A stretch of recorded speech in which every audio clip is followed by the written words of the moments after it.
Assalamualaikum and welcome back. Hopefully all been doing great. Grammar वाले lecture में हम tenses series में ये सेकंड लेक्चर कर रहे हैं जिसमें हम प्रेजेंट कंटिन्यूस टेंस के बारे में पढ़ेंगे। प्रेजेंट कंटिन्यूस टेंस में हम तीन चीज़ें डिस्कस करेंगे। सबसे पहले हम इसके पहचान के बारे में पढ़ेंगे कि प्रेजेंट कंटिन्यूस टेंस को हम पहचानेंगे कैसे। फिर हम इसके यूजेस के बारे में पढ़ेंगे और यूजेस के बाद हम इसके बेसिक स्ट्रक्चर के बारे में पढ़ेंगे। उस स्ट्रक्चर के बाद आप लोगों के लिए छोटा सा टेस्ट होगा। अगर वो स्ट्रक्चर आप लोगों को समझ में आ गया तो यूँ समझ ले कि उस टेस्ट को हल करना आपके लिए चुटकियों का काम होगा। पहचान हम इसकी ऐसे करेंगे कि हिंदी या फिर उर्दू के वो सेंटेंसेस के जिसके आखिर में हमारे पास रहा है, रही है, रहे हो, रहा हूँ वगैरह आते होंगे तो वो हमारे पास प्रेजेंट कंटिन्यूस टेंस के सेंटेंसेस होंगे। ये चीज़ ज़हन में याद रखें कि अगर इसमें हमारे पास एक स्पेसिफाइड टाइम होगा तो फिर ये हमारे पास प्रेजेंट परफेक्ट कंटिन्यूस टेंस का सेंटेंस होगा। अदरवाइज़ ये हमारे पास प्रेजेंट कंटिन्यूस टेंस के सेंटेंसेस होंगे। मिसाल के तौर पर वो स्कूल जा रहा है, वो गाना गा रहा है, मैं खाना खा रहा हूँ। तो रहा है, रही है, रहे हो हिंदी या फिर उर्दू के सेंटेंसेस के आखिर में जब आते होंगे तो वो हमारे पास प्रेजेंट कंटिन्यूस टेंस के सेंटेंसेस होंगे। अब अगर हम इसके यूजेस के बारे में बात करें तो सबसे पहला यूज़ इसका ये है कि ये हम उन एक्टिविटीज़ या उन सरगर्मियों के लिए इस्तेमाल करते हैं जो हमारे बोलने के वक्त जारी हालत में होते हैं।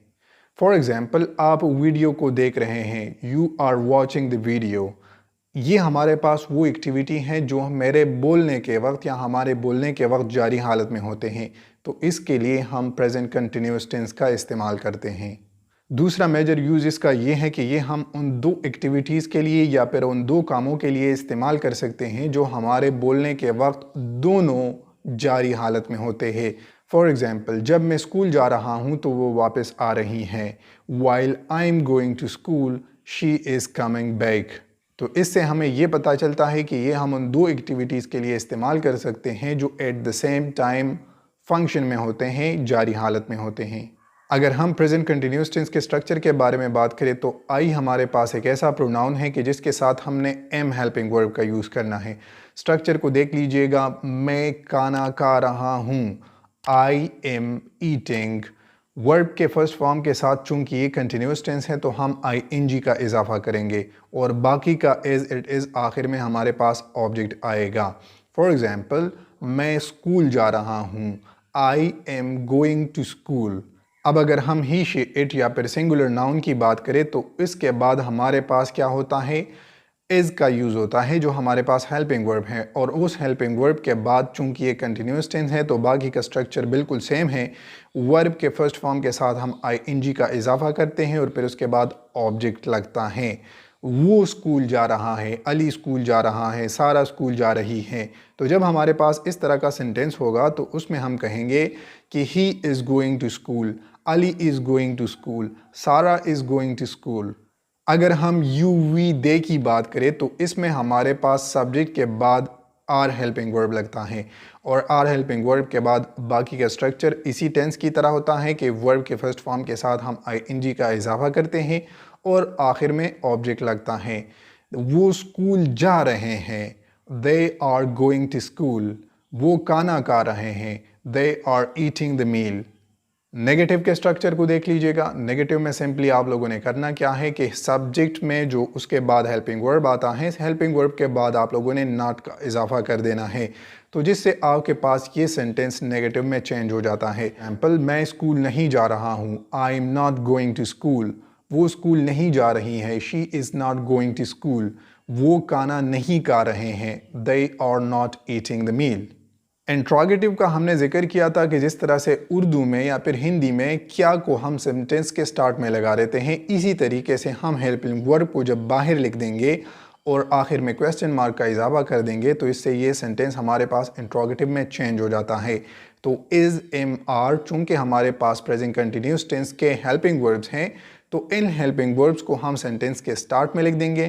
फिर उसके बाद हमारे पास सब्जेक्ट, सब्जेक्ट के बाद वर्ब के फर्स्ट फॉर्म के साथ आई एन जी और लास्ट में ऑब्जेक्ट, ऑब्जेक्ट के बाद क्वेश्चन मार्क लग जाएगा, तो जिससे ये सेंटेंस इंट्रोगेटिव में चेंज हो जाएगा।